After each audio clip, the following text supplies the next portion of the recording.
야담과 옛날 이야기 가득한 백세야담. 정말 재밌어요. 저처럼 구독과 좋아요 잊지 말고 꼭 눌러주세요. 옛날 어느 고을에 나룻배를 모는 최사공이라는 남자가 살고 있었습니다. 최사공의 할아버지부터 관청 소속으로 대대로 나룻배를 몰고 있었지요. 최사공의 일상이 나룻배를 모는 일이다 보니 부인 백씨가 심심한 일이 많았답니다. 백씨가 심통이 나는 이유는 또 있었습니다. 백씨에게 나룻배를 모는 일은 너무나 지루해 보였지요. 하지만 최사공은 노를 젓는 것만으로도 기분이 좋다는 것이었습니다. 자신이 노를 젓지 않으면 손님들도 강을 건널 수 없으니 그만큼 훌륭한 일을 하고 있다고 자평하는 것이었습니다. 그러니 백씨 혼자 심심하다고 난리를 치는 것이었습니다. 동네 사람들이 하는 위로라는 것은 고작 그렇게 심심하면 서방 나룻배에 같이 올라타라는 것이었지요. 내가 미쳤어요? 그렇게 지루한 나룻배에 올라타게. 그러던 어느 날 최사공이 그만 노를 젓다 발을 헛디뎌서 물속에 빠지는 사고가 있었습니다. 다행히 나룻배에 올라탔던 손님들이 수영을 잘했으니 망정이니 정말 큰일이라도 날 뻔하였지요. 최사공은 다행히 목숨을 건졌지만 심하게 곧불이 걸렸습니다. 자정이 넘어도 제대로 잠도 자지 못하고 몸을 부들부들 떠는 것이었습니다. 백씨는 한평생 나룻배만 몰 것 같았던 서방이 알아눕자 괜히 눈물이 나는 것이었습니다. 아이고 영감. 앞으로 제가 잘할 테니 그만 좀 아프셔요. 최사공은 몸은 아팠지만 부인이 그렇게 눈물도 흘려주고 걱정해주니 괜히 기분이 좋은 것이었습니다. 염려 마시오 부인. 곧불이 심하게 걸렸지만 금방 툴툴 털고 일어날 것이오. 하지만 최사공의 곧불은 좀처럼 나을 기미가 보이지 않았습니다. 의원의 말로는 약재를 계속 다려 먹고 한동안 푹 쉬어야 한다는 것입니다. 그러자 최사공은 나룻배가 걱정이었습니다. 내가 이렇게 오래 자리를 비우면 안 되는데. 돈도 벌어야 하고 우리 손님들도 강을 건너셔야 하는데. 백씨는 한숨을 푹 쉬었습니다. 지금 그놈의 나룻배가 더 걱정이세요? 그러지 말고 좀 푹 쉬세요. 백씨는 최사공이 목숨을 잃을까 걱정이 됐는데 이후 삶은 생각보다 더 힘들었답니다. 매일 병시중을 들어야 하니 최사공이 나룻배를 몰고 다녔던 때보다 더 지루하고 고된 것이었지요. 그러던 어느 날 최사공이 뜻밖의 말을 건네는 것이었습니다. 아무래도 나룻배를 그렇게 오래 비워두면 안 될 것 같소. 그래서 어쩌시려고요? 아직 몸이 아프시지 않습니까? 내가 관청에 얘기해서 이 동네 청년들을 수소문하였소. 그 중에 나룻배를 몰 수 있는 청년들을 추렸으니 조만간 집에 도착할 것이오. 백씨는 이해가 가면서도 최사공이 나룻배만 걱정하는 것 같아 그리 기분은 좋지 않았답니다. 답답한 백씨는 잠시 산책을 나갔습니다. 최사공에게 약재를 다려주고 잠시 머리를 식히려는 것이었지요. 그런데 산책을 하던 중에 웬 기합 소리가 들리는 것이었습니다. 호기심이 생긴 백씨는 기합 소리에 이끌려 천천히 걸어갔지요. 그런데 그곳에서 젊은 총각이 주먹을 절도 있게 뻗는 것이었습니다. 백씨는 깜짝 놀랐답니다. 태어나서 그렇게 멋진 총각은 본 적이 없었으니까요. 백씨는 총각에게 들킨 것도 모르고 넋을 놓고 바라보고 있었습니다. 누구십니까? 그제야 정신을 차린 백씨는 조심스럽게 입을 열었습니다. 소리가 요란스러워서 잠시 온 것이오. 그대는 누구신지. 저는 돌석이라고 합니다. 아시는지 모르겠습니다만 저 옆 동네에 곽대감 머슴살이를 하는 놈입니다. 백씨는 넋을 빼고 머슴을 바라봤다는 게 창피하였지요. 하지만 돌석이의 남자다운 용모를 지켜보고 있자니 다시 기분이 좋아지는 것이었습니다. 너무 요란했다면 송구합니다, 마님. 저도 모르게 기분이 좋아져서 그랬습니다. 그럼 이만. 그렇게 돌석이는 떠났지만 백씨는 듬직한 돌석이의 뒷모습을 한동안 바라보고 있었습니다. 무예라도 익히는 남자인겐가? 그거 참 듬직하구먼. 그렇게 하루가 지나고 최사공이 말한 대로 남자들이 찾아왔습니다. 다들 관청에서 인정한 나룻배 사공들 후보였지요. 이보시오 부인. 관청에서 얘기한 놈들이 온 것 같소. 다들 머슴살이를 하던 놈들이니 부담 갖지 말고 한번 구경 좀 하시오. 백씨는 마음에 들지 않았지만 마당 앞에 기다리는 남자들을 지켜봤습니다. 그런데 이게 무슨 일인지 남자들 중에 돌석이가 있는 것이었습니다. 백씨 눈에는 다른 남자들은 보이지 않고 돌석이만 보이는 것이었습니다. 부인은 어떻게 생각하시오? 저들 중에 믿음직스러운 남자가 보이시오? 백씨는 겨우 정신을 차리고는 눈을 끔벅이는 것이었습니다. 그야 영감이 더 잘 아시지 않습니까? 왜 저에게 말씀을 하시는지 원. 백씨는 그렇게 방으로 들어가 버렸습니다. 최사공은 그런 부인이 안타까워 한숨을 푹 쉬는 것이었습니다. 하지만 백씨는 몰래 훔쳐보려고 방에 들어간 것이었습니다. 문틈을 통해서 계속 돌석이를 훔쳐보고 있었지요. 그 사이에 최사공이 남자들 앞에 섰습니다. 어디 보자. 자네들이 관청에서 인정했다고 하니 굳이 실력을 볼 필요는 없겠지. 어디 한번 용모들이 어떤지 좀 보세. 그때 최사공이 돌석이 앞에 섰습니다. 아이고, 이것 좀 보게. 자네 이름이 무엇인가? 저는 돌석이라고 합니다, 어르신. 돌석이라. 혹시 곽대감 밑에 있는 식솔이 아닌가? 그렇습니다, 어르신. 갑자기 최사공이 호탕하게 웃는 것이었습니다. 내가 익히 들어서 알고 있다네. 곽대감이 가장 충직하다고 말한 머슴이 있다고 하던데. 그 사람이 바로 자네였구먼 그래. 용모가 선비라고 할 정도로 반듯하다고 하더니 진짜 듣던 대로구먼. 돌석이는 태어날 때부터 정말 충직한 머슴이었습니다. 곽대감은 호조 판서를 지내고 지금은 은퇴하여 유유자적하며 살고 있었지요. 돌석이는 곽대감이 조정일로 괴로워할 때마다 늘 곁에 있었답니다. 젊은 총각이 그리 허둥대지도 않았고 곽대감이 시키는 일은 군소리하지 않고 척척 해내는 것이었습니다. 곽대감이 당파 싸움에서 밀릴 때도 돌석이는 늘 한결같았습니다. 곽대감의 비위를 정확히 파악하니 주변에서도 돌석이처럼 충직한 머슴은 없다고 하였지요. 곽대감이 명예롭게 은퇴하기 전날 조용히 돌석이를 부른 적이 있었습니다. 돌석아, 너는 지금껏 불평 한 번 하지 않고 머슴살이를 하였구나. 그토록 너를 충직하게 만든 요인은 무엇이라고 생각하느냐? 조정에 어느 유명한 학자가 있다고 들었습니다. 당파 싸움에서 밀려서 그만 유배지로 떠나고 말았지요. 그런데 학자의 머슴이 가족과 떨어져 먼 길을 자처하여 학자를 따라갔다고 합니다. 힘든 생활 속에서도 주인을 배신하지 않는 그 충심이 너무나 가슴에 와닿았습니다. 곽대감은 놀랄 수밖에 없었습니다. 머슴인 돌석이가 어찌 학자의 일을 일일이 알고 있었을까요? 돌석이는 수줍은 미소를 짓더니 머리를 극적이는 것이었습니다. 실은 그 학자께서 쓰신 책을 우연히 읽은 적이 있습니다.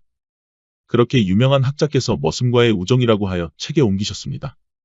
모두에게 존경받는 학자께서 머슴과의 우정이라고 하시니 전 너무 감동해서 그만 눈물까지 흘렸지 뭡니까? 곽대감은 그제야 돌석이의 마음을 이해할 수 있었습니다. 병조판서 대감의 조부께서도 아주 충직한 머슴이 있으셨지. 돌석이 너의 이야기를 들으니 생각이 나는구나. 조부가 전투 중에 사망하자 주인의 시신을 수습해서 직접 장례를 치르고 가족이 돌아올 때까지 묘를 지켰다고 하더구나. 그 이야기를 듣고 나에게도 그런 충직한 머슴이 생길까 했는데 돌석이 바로 너인가 보구나. 그날 이후로 곽대감은 돌석이를 마치 친자식처럼 아꼈습니다. 일찍이 부인을 떠나보낸 곽대감은 안 그래도 혼자 쓸쓸히 보내고 있었지요. 한 번은 술상 앞에 돌석이를 앉히고는 같이 술잔도 따르는 것이었습니다. 그러던 어느 날 곽대감은 처음으로 돌석이의 꿈을 알게 됐답니다. 너의 꿈이 나룻배의 사공이었다니. 뜻밖이로구나. 어릴 적에 나룻배에 사공이 노를 젓는 모습을 본 적이 있는데 그 기계가 장군들 못지않았습니다. 누구는 풍류가 있어서 우러러볼 이유가 없다고 하지만 저에게는 그렇지 않았습니다. 곽대감은 포근한 미소를 짓더니 이렇게 말했습니다. 내가 잘 알고 있는 사공이 한 사람 있다네. 안 그래도 지금 곧불에 심하게 걸려서 대신 일할 사람을 찾는다고 하더군. 돌석이가 원하면 내가 자리를 주선하도록 하지. 돌석이는 태어나서 처음으로 가슴이 벅차올랐습니다. 눈가가 촉촉이 젖는 것이었지요. 다만 그 사공에게는 특별히 추천은 할 수가 없다네. 나룻배 사공은 관청에 소속된 것이니 내가 괜히 말했다가 불공정하다는 말이 나올 수도 있지. 이해하겠는가? 돌석이는 얼른 곽대감에게 절을 올렸습니다. 이렇게까지 힘을 써 주신 것만으로도 감격스럽습니다, 대감마님. 정말 감사합니다. 곽대감은 그저 돌석이의 자리를 주선해 준 것뿐이었습니다. 돌석이가 충직한 머슴이라는 것은 이미 고을 사람들에게 퍼져 있었지요. 돌석이는 노를 저을 일만 생각해도 흐뭇한 것이었습니다. 방에서 훔쳐보던 백씨는 돌석이의 그런 마음을 이해하지 못하였지요. 그저 돌석이의 듬직한 모습에 흐뭇하였답니다. 우리 영감께서 돌석이를 콕 집었구먼 그래. 이복의 돌석이. 그러지 말고 이참에 우리 집에서 머슴살이를 하는 것이 어떤가. 어차피 나룻배의 사공이 되려면 내 사람이 되어야 할 터인데. 내가 곽대감 어르신에게 따로 설명을 드리겠네. 열심히 하면 아예 나룻배 사공을 물려줄 수도 있지. 돌석이는 솔깃하였습니다. 그거 참 듣던 중에 반가운 말씀입니다. 제가 어릴 때부터 나룻배에 대한 동경이 있었습니다. 사공이 노를 젓는 것을 보고 있으면 저도 꼭 따라하고 싶었지요. 다행이구먼 그래. 안 그래도 애정을 가지고 나룻배를 몰 수 있는 사람을 찾고 있었지. 아무래도 자네가 제격인 것 같아. 그날 이후로 돌석이는 최사공의 머슴이 되었습니다. 나룻배 사공이 될 수 있다고 하니 돌석이는 아주 신이 난 것이었지요. 백씨는 몰래 돌석이가 장작을 패는 모습을 보고 있었습니다. 돌석이의 듬직한 모습을 보고 있자니 괜히 가슴이 설레는 것이었습니다. 그때 최사공 밑에서 살고 있던 여종이 한 명 다가왔습니다. 돌석아, 좀 쉬엄쉬엄 하면서 해. 여종이 시원한 물이 담긴 바가지를 건넸습니다. 마침 갈증이 있었던 돌석이는 시원하게 마시는 것이었지요. 그 모습을 백씨와 여종이 넋을 놓고 보는 것이었습니다. 말만 해. 언제든지 물 떠서 가져다 줄 테니까. 그리고는 여종이 야릇한 미소를 짓는 것이 아니겠어요. 그러자 백씨가 눈이 뒤집히는 것이었습니다. 저 요망한 것을 보았는가. 저것을 그냥 뒀다가 큰일을 내겠구먼. 백씨는 다음 날에 식솔들을 불러서 갑자기 백숙을 내주었습니다. 요즘 바깥 양반이 몸이 안 좋아서 다들 고생인데 그동안 내가 너무 무심하였구나. 오늘도 고생 많이 할 터인데 백숙 실컷 먹고 기운들 내거라. 식솔들은 신이 나서 백숙을 입으로 가져갔습니다. 그때 백씨는 돌석이에게 물을 줬던 여종을 노려보고 있었지요. 그런데 이게 무슨 일인지. 다음 날에 여종의 몸에 두드러기가 일어났지 뭐예요. 얼굴에도 두드러기가 일어나니 돌석이 앞의 모습을 드러낼 수가 없는 것이었습니다. 백씨가 여종이 먹은 백숙에만 두드러기가 나는 약을 탄 것이었습니다. 백씨가 식솔들을 특별히 챙겨준 것이 아니었지요. 백숙은 여종에게 두드러기를 일으키게 할 수단에 불과한 것이었습니다. 하지만 돌석이에게 꼬리를 치는 여종은 또 있었습니다. 백씨는 또 한 번 백숙을 내놓고는 약을 탔지요. 그렇게 두 명의 여종이 두드러기를 일으키고 밖에도 나가지 못하였답니다. 처음으로 누군가를 놀려먹어서 그런 걸까요? 백씨는 이상하게 짜릿한 것이었습니다. 요년들, 우리 돌석이에게 또 한 번 접근해보거라. 아주 평생 두드러기가 일어나게 해줄 터이니. 백씨는 그 사이에 장작을 패는 돌석이에게 다가갔습니다. 돌석아, 쉬엄쉬엄 하거라. 그렇게 열심히 하지 않아도 나룻배가 어디 도망은 가지 않을 터이니. 내가 영감에게 말해서 꼭 너에게 물려주라고 할 것이다. 그것이 진심입니까, 마님? 그렇다마다. 그러니 좀 쉬엄쉬엄 하거라. 그러다 몸이 탈이라도 나면 어쩌려고 그러느냐? 염려하지 마십시오, 마님. 마님이 그렇게 말씀해 주시니 더욱더 힘이 납니다. 제가 얼마나 힘이 센지 보여드릴갑쇼. 백씨는 얼굴이 빨갛게 물들었습니다. 그럼 어디 힘 좀 써보거라. 허리에 너무 힘주지 말고. 돌석이는 백씨 앞에서 마음껏 힘자랑을 하는 것이었습니다. 그날 이후부터 백씨는 돌석이가 장작을 팰 때마다 옆을 지나갔습니다. 돌석이의 기합 소리만 들어도 가슴이 설레는 것이었지요. 그러던 어느 날, 백씨가 야심한 밤에 돌석이를 찾아왔습니다. 최사공은 여전히 몸이 좋지 않아서 쿨쿨거리면서 자고 있었지요. 어인일로 오셨습니까, 마님? 내일이면 드디어 네가 나룻배를 타고 나가는 날이 아니더냐? 힘내라고 쑥떡 좀 가져왔다. 아이고, 마님. 이 귀한 것을 어찌 저에게 주십니까? 대감마님에게 주셔야지요. 그 양반은 약재 많이 잡수시고 주무시고 계시니 걱정하지 않아도 된다. 어서 먹도록 해라. 돌석이는 백씨의 음흉한 마음도 모르고 쑥떡을 잘도 입에 넣어서 먹는 것이었습니다. 그리고는 근육 자랑까지 하는 것이었지요. 그렇게 돌석이가 나룻배를 타고 처음으로 손님들을 맞이하였습니다. 돌석이는 이상하게 긴장이 되었답니다.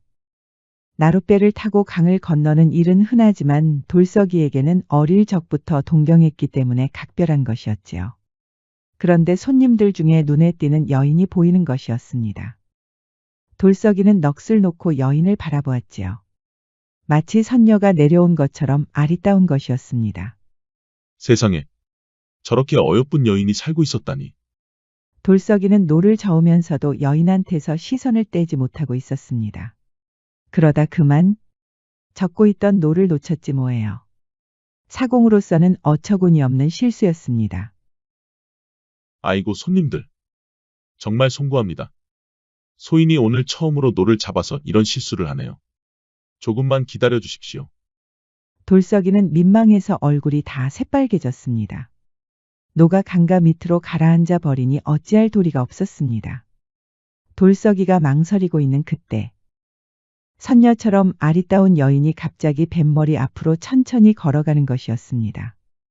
제때 맞춰서 이렇게 배가 멈추는군요. 아버지, 어머니, 이 불효자를 용서하소서. 그러면서 강가로 뛰어내리는 것이 아니겠어요. 너무 갑작스러운 일이라서 돌석이는 전혀 눈치채지 못하고 있었습니다. 손님들이 하나둘씩 소리를 지르니 그제야 돌석이도 어떻게 된 상황인지 알 수 있었지요. 아이고, 낭자. 기다리시오. 돌석이는 그제야 망설이지 않고 강가로 뛰어내렸습니다. 다행히 돌쇠는 어릴 적부터 수영을 배웠습니다. 사공이 되려면 당연히 수영도 할 줄 알아야 하니까요. 물속에서 나온 여인은 몸을 부들부들 떨고 있었습니다. 돌석이가 다행히 목숨을 구했지만 여인의 얼굴은 여전히 좋지 않았습니다. 손님들이 하는 말을 듣고서야 여인이 스스로 뛰어내렸다는 것을 알 수 있었지요. 대체 왜 그런 짓을 벌인 것이오, 낭자? 그러자 여인은 대답 대신에 눈물만 흘리는 것이었습니다. 여인의 이름은 연희. 아버지가 굴량미를 총괄하는 관청에서 일하고 있었습니다. 아버지가 워낙 성실한 분이었기에 병조에서도 유심히 지켜보고 있었답니다. 그런데 아버지를 시기하는 사람들이 있었습니다. 아버지의 진급을 막고 싶어서 음모를 꾸민 것이었습니다. 일부러 보리를 섞거나 무게를 속여서 고급쌀을 판 것처럼 착복을 조작한 것이었습니다. 그 사람들이 평소에 친하게 지낸 친구분을 사주하였습니다. 아버지께서 국고금 2,000냥을 탕진하셨다고 지금 옥에 갇히셨습니다. 2,000냥을 변상해야 목숨이라도 구할 터인데 도저히 방법이 없었습니다. 사연을 들은 돌석이는 한숨을 쉬었습니다. 그래서 강물에 뛰어내리신 겁니까? 연희는 또 눈물을 흘렸습니다. 2,000냥을 갚을 방법은 하나밖에 없었습니다.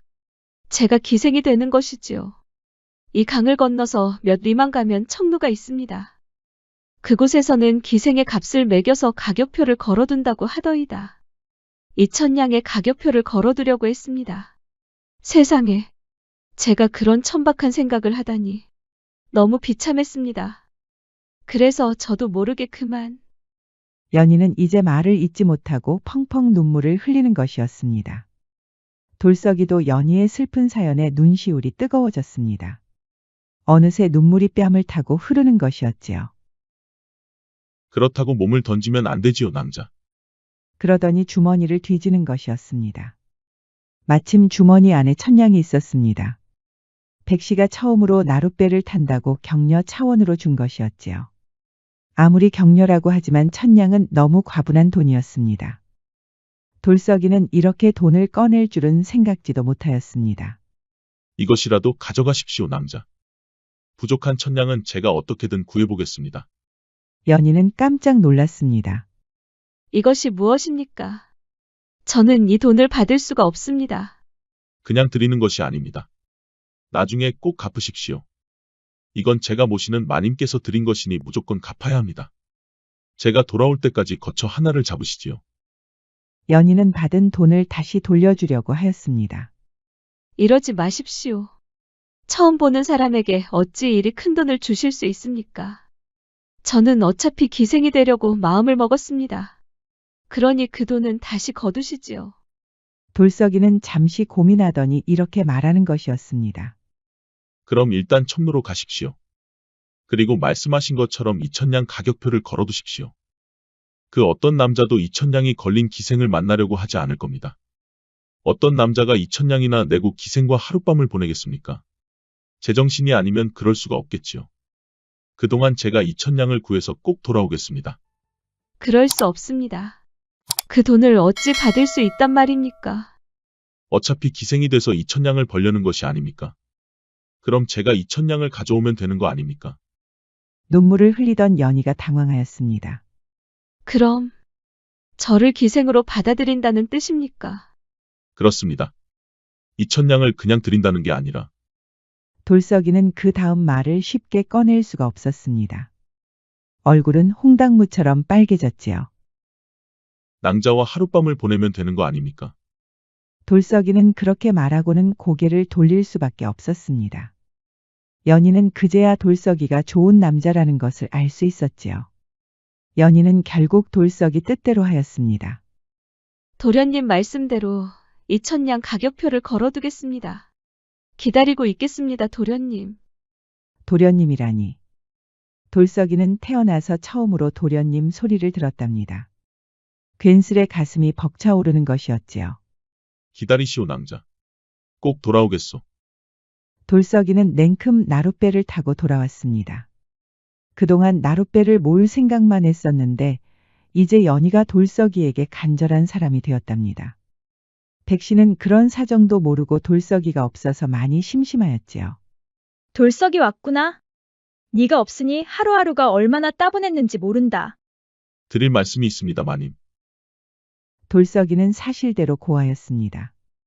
격려로 줬던 1,000냥을 처음 보는 처녀에게 줬다는 것까지 모두 고한 것이었지요. 그러자 백씨는 얼굴이 백지장처럼 하얘지는 것이었습니다. 이놈이 미쳤구나. 내가 준 돈을 어찌 처음 보는 여자에게 준단 말이냐? 그것도 모자라서 1,000냥을 더 얹어 주겠다는 것이냐? 그 처녀의 사연이 너무 안타깝지 않습니까? 돈 때문에 사람이 목숨을 잃으면 안 되지 않습니까, 마님? 그래도 그렇지. 내가 준 돈을 처음 보는 여자에게 줬다니? 나의 성의를 그렇게 무시해도 되는 것이냐? 돌석이는 당황스러웠습니다. 그동안 친절했던 마님이라면 충분히 이해해 줄 것이라고 믿었지요. 하지만 백씨의 반응은 정반대였습니다. 고얀 놈 같으니? 나를 이렇게 배신해도 되는 것이냐? 돌석이는 그렇게 창고 안에 갇히고 말았습니다. 격려로 준 돈을 아무한테 줬다는 이유였지만 실은 백씨의 마음에 상처를 줬기 때문이었지요. 돌석이는 너무나 억울하였지만 2,000냥을 걸어두고 기다리고 있을 연희가 더 걱정이 되는 것이었습니다. 저는 어떻게 돼도 좋으니 부디 그 처녀만은 구해주십시오, 마님. 백씨는 얼굴도 본 적 없는 처녀를 걱정하는 돌석이가 더 괘씸한 것이었습니다. 결국 백씨는 돌석이를 내쫓아 버렸습니다. 돌석이는 길바닥에 주저앉고 말았습니다. 2,000냥은커녕 1냥도 구하지 못했으니까요. 그렇게 한동안 넋이 빠졌던 돌석이는 몰래 최사공을 만나기로 했습니다. 최사공이라면 이해해 줄 것이라고 믿었지요. 마침 최사공도 기운을 조금씩 차리고 산책을 나왔답니다. 대감마님. 소인 돌석입니다. 최사공은 깜짝 놀랐습니다. 아니 돌석이 아니더냐? 어찌 그 꼴을 하고 찾아온 것이냐? 돌석이는 바로 무릎부터 꿇었습니다. 대감마님. 부디 저의 이 간절한 마음을 이해해 주십시오. 지금 한 처녀가 저만 못 빠지게 기다리고 있습니다. 사연을 모두 들은 최사공은 혀를 끌끌 찼습니다. 네가 충직한 머슴이라는 것은 익히 들어서 알고 있다만 너의 말을 어찌 믿을 수 있겠느냐? 부인 말로는 네가 기생에게 빠져서 돈을 탕진했다고 하던데. 돌석이는 충격을 받았지요. 그렇게 부드럽게 대해주던 백씨가 그런 말도 안 되는 거짓말까지 하다니요. 말도 안 됩니다, 대감마님. 저의 말은 모두 사실입니다. 그 처녀가 청로에서 2,000냥을 내걸고 저만 기다리고 있습니다. 더는 지체할 수가 없습니다, 대감마님. 최사공은 돌석이의 간절한 하소연을 외면하는 것이 마음이 아팠답니다. 돌석이 말을 믿고 2,000냥을 내줬다가는 부인에게 무슨 말을 들을지 뻔하니까요. 미안하구나, 돌석아. 아무리 생각해도 너의 말을 고지고대로 믿을 수가 없구나. 2,000냥을 몸값으로 내세우는 기생이 어디 있더냐? 혹시 꿈이라도 꾼 것이 아니더냐? 아니면 부인 말대로 이 위기를 넘기려고 거짓을 고하는 것이 아니더냐? 도저히 너를 도와줄 수가 없구나. 그만 물러가거라. 그렇게 최사공은 집으로 돌아갔습니다. 돌석이는 또 한 번 길바닥에 주저앉고 말았지요. 이제 돌석이는 어떻게 해야 할까요? 돌석이는 일단 나룻배를 타고 강을 건넜습니다. 청로에 가서 어떻게든 연희를 구할 방법을 찾으려고 하였지요. 하지만 아무리 생각해도 뾰족한 수가 없었습니다. 당장 2,000냥을 빌려줄 사람이 없으니까요. 이제 돌다리만 건너면 청로입니다. 돌석이는 그제야 강물에 뛰어내린 연희의 마음을 조금은 이해할 수 있었답니다. 지금 당장이라도 강물에 뛰어내리고 싶은 심정이었지요. 연희 낭자. 정말 미안하오. 아무래도 2,000냥은 무리인 것 같소. 그런데 이게 무슨 일인지. 갑자기 시녀들을 거느린 여인이 나타났습니다. 어렴풋이 봐도 귀티가 흐르는 여인이었지요. 여인은 갑자기 돌석이에게 다가오더니 고개를 숙이는 것이었습니다. 누구십니까? 아무래도 사람을 잘못 보신 것 같습니다. 하지만 여인은 돌석이의 이름을 묻더니 바로 교자의 타기를 권했습니다. 귀티가 흐르는 여인이 나타나서 갑자기 교자에 타라니 돌석이는 어안이 벙벙하였지요. 아무래도 정말 사람을 잘못 보신 겁니다. 저를 어디로 데려가시는 겁니까? 하지만 여인은 정확히 돌석이의 이름을 말하였지요. 망설이던 돌석이는 결국 교자에 올라탔습니다. 양반이 이용할 교자에 올라타다니. 돌석이는 혹시 꿈이라도 꾸는 것일까요? 그런데 이게 무슨 일인지. 돌석이가 도착한 곳은 궁궐처럼 큰 기와집이었습니다. 이렇게 큰 기와집에 올 일은 평생 없었지요. 내가 아무래도 저승사자를 만나러 온 모양이구나. 강가에 뛰어내린 일을 기억이라도 못하는 겐가. 돌석이는 그렇게 넋이 빠진 채 여인을 따라갔습니다. 그렇게 방에서 기다리고 있던 돌석이는 또 한 번 깜짝 놀랐습니다. 돌석이를 발에다 준 여인보다 아리따운 귀부인이 들어오는 것이 아니겠어요. 돌석이는 놀라서 얼른 고개부터 숙였습니다. 그러면서 조곤조곤히 속삭이는 것이었습니다. 요즘 염라대왕은 저렇게 어여쁜 여인으로 변한 건가? 아니면 염라대왕의 부인이라도 되시는 겐가? 돌석이는 천천히 고개를 들었습니다. 무슨 일이신지 모르겠으나 제가 무슨 큰 죄라도 지은 것입니까, 마님? 그러자 귀부인이 포근한 미소를 짓는 것이었습니다. 저를 못 알아보시겠습니까? 돌석이는 의아한 표정으로 귀부인을 쳐다봤습니다. 얼굴을 천천히 뜯어보았지만 도통 알 수가 없었습니다. 귀부인은 돌석이의 순수한 모습에 또 한 번 미소를 지었지요. 접니다, 연희. 강물에서 구해주신 그 연희입니다. 돌석이는 믿을 수가 없었습니다. 정말 하늘나라에라도 온 것인지 볼을 꼬집는 것이었지요. 모두 도련님 덕분입니다. 도련님 덕분에 우리 가문이 살아날 수 있었습니다. 저의 절을 받아주십시오, 도련님. 연희는 그대로 절을 올렸고 돌석이도 놀라서 따라 맞절을 하였지요. 대체 연희에게 무슨 일이 있었을까요? 연희는 돌석이의 말대로 청루로 갔습니다. 2,000냥을 내걸고 돌석이를 기다리고 있었지요. 돌석이 말대로 2,000냥까지 내면서 기생을 만날 남자는 없을 것입니다. 그런데 이게 무슨 일인지. 웬 나이가 든 대감이 호기심 가득한 얼굴로 들어오는 것이 아니겠어요. 그대가 2,000냥을 내건 기생이란 말인가? 연희는 너무 놀라서 고개를 푹 숙이고 말았습니다. 송구합니다, 대감마님. 저는 어느 누구도 들어오지 않을 것이라고 믿고 그만. 대감은 놀랐답니다. 2,000냥을 내걸은 것도 이상했는데 막상 들어오니 아무도 오지 않을 줄 알았다니. 대감은 이 기생에게 호기심이 생겼습니다.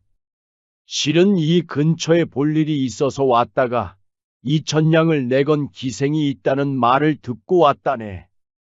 이 노인네가 주책도 없이 청루를 온 것이 그렇네만 일찍이 부인을 떠나보내고 적적해서 찾아온 것이니 너무 신경 쓰지 말게나. 연희는 그제야 안심을 하고 고개를 들고 대감을 쳐다보았습니다. 그런데 이게 또 무슨 일인지. 연희를 만나러 온 사람은 바로 곽대감이었습니다. 돌석이를 친자식처럼 아꼈던 바로 그 곽대감이었지요. 아무래도 자네에게 깊은 사연이 있는 것 같네만 나에게 해줄 수 있겠는가? 연희는 근엄한 용모의 곽대감에게 솔직하게 모두 고하였습니다. 듣던 중에 곽대감은 깜짝 놀라고 말았지요. 방금 누구라고 하였는가? 자네를 살려준 사람이 누구라고? 돌석이라고 하였습니다. 그분이 저를 기생으로 받아주신다고 하여 이렇게 기다리고 있었습니다. 그런데 이렇게 대감마님께서 들어오실 줄은 몰랐습니다. 곽대감은 돌석이와 이렇게 다시 인연이 닿을 줄은 꿈에도 몰랐지요. 그거 참. 돌석이가 2,000냥을 구해올 리가 만무할 터인데. 곽대감은 최사공댁 부인이 욕심이 많다는 것을 알고 있었지요. 그런 사람이 머슴의 말만 믿고 2,000냥을 내줄 리가 없었습니다. 연희도 돌석이가 곽대감의 머슴이었다고 하니 놀랄 수밖에 없었지요. 곽대감은 따뜻한 미소를 지었습니다. 돌석이에게 딱히 해준 게 없었는데 이제야 내가 할 일이 하나 생겼구먼. 곽대감은 그렇게 2,000냥을 빌려주었고 연희의 아버지는 무사히 풀려났답니다. 돌석이가 백씨에게 감금을 당하는 동안에 참 놀라운 일이 있었지요. 사실 곽대감은 청로 근처에서 친구를 만났다가 이상한 일을 겪었습니다. 아주 용한 점쟁이가 있다고 해서 만났더니 청로에 가면 은혜를 갚을 수 있다는 것입니다. 기생들이 있는 청로에서 은혜를 갚을 수 있다니. 곽대감은 그저 웃기만 하였지요. 하지만 호기심이 생긴 곽대감은 청로로 향했습니다. 청로에 가기도 전에 2,000냥을 내건 기생이 있다는 말이 떠돌고 있었습니다. 곽대감은 이유는 알 수 없었지만 그 용하다는 점쟁이가 말한 기생이 바로 2,000냥이 아닐까 하고 직감하였지요. 그런 사연으로 연희까지 만난 것입니다. 점쟁이가 갚을 수 있다는 은혜는 바로 돌석이를 말한 것이었지요. 한평생 곽대감 곁을 지켜준 돌석이었으니까요. 연희도 곽대감을 통해 돌석이가 얼마나 좋은 남자였는지 알 수 있었습니다. 자초지종을 모두 알게 된 돌석이는 어안이 벙벙하였습니다. 도련님 덕분입니다. 대감마님께서 돈을 빌려주셨지만 모두가 도련님의 덕이 있었으니 가능한 일이었지요. 부디 저의 서방님이 되어 주십시오. 그렇게 돌석이는 금이 환영했습니다. 돌석이를 모함하고 믿지 않았던 최사공과 백씨는 크게 후회하였답니다. 최사공은 돌석이를 향한 백씨의 마음을 알게 되면서 크게 낙담하였습니다. 그렇게 억울한 돌석이를 믿지 않고 내쫓았으니 후회가 아주 막심한 것이었습니다. 영감 모르게 젊은 사내에게 마음을 주었습니다. 저를 이대로 내쫓으셔도 저는 할 말이 없습니다. 하지만 최사공은 백씨의 손을 따스하게 잡아주었습니다. 아닙니다, 부인. 그동안 내 욕심만 생각하였소. 부인이 그렇게 외로울 줄은 꿈에도 몰랐소. 나룻배는 우리 돌석이가 앞으로 맡을 테니 이제부터는 부인이 원하는 삶을 살아보겠소. 그렇게 최사공은 이제 사공이 아니라 시장 상인으로 거듭났습니다. 평소 장사에 관심이 있던 백씨가 나서서 점점 큰 돈을 만질 수 있었지요. 돌석이는 나룻배의 사공이었지만 곽대감이 물려준 집과 땅이 있었습니다. 연희의 아버지도 누명을 벗고 고을의 수령으로 승진하였답니다. 곽대감에게 보였던 충성심과 의리가 이렇게 보답으로 돌아오네요. 명심보감에 따르면 아침에 일어나서 밤이 깊어질 때까지 늘 충성과 효도를 생각하는 사람이 있었습니다. 바로 돌석이와 같은 사람이지요. 하지만 돌석이의 마음을 알 수 있는 사람들은 그리 많지 않을 것입니다. 대신에 하늘은 반드시 돌석이의 충성심을 알 것입니다. 그리하여 언젠가는 돌석이와 같은 사람들은 큰 보답을 받을 것입니다. 지금까지 백세야담 15번째 이야기였습니다. 백세야담 많이 사랑해주세요. 구독과 좋아요, 알림 설정도 잊지 마시고 꼭 눌러주세요. 애정이 담긴 댓글도 많이 부탁드립니다. 야담과 옛날 이야기 가득한 백세야담 어떠셨나요? 앞으로도 재밌고 감동적인 이야기가 가득하니 많이 기대해주세요. 기대해주세요. 기대해주세요.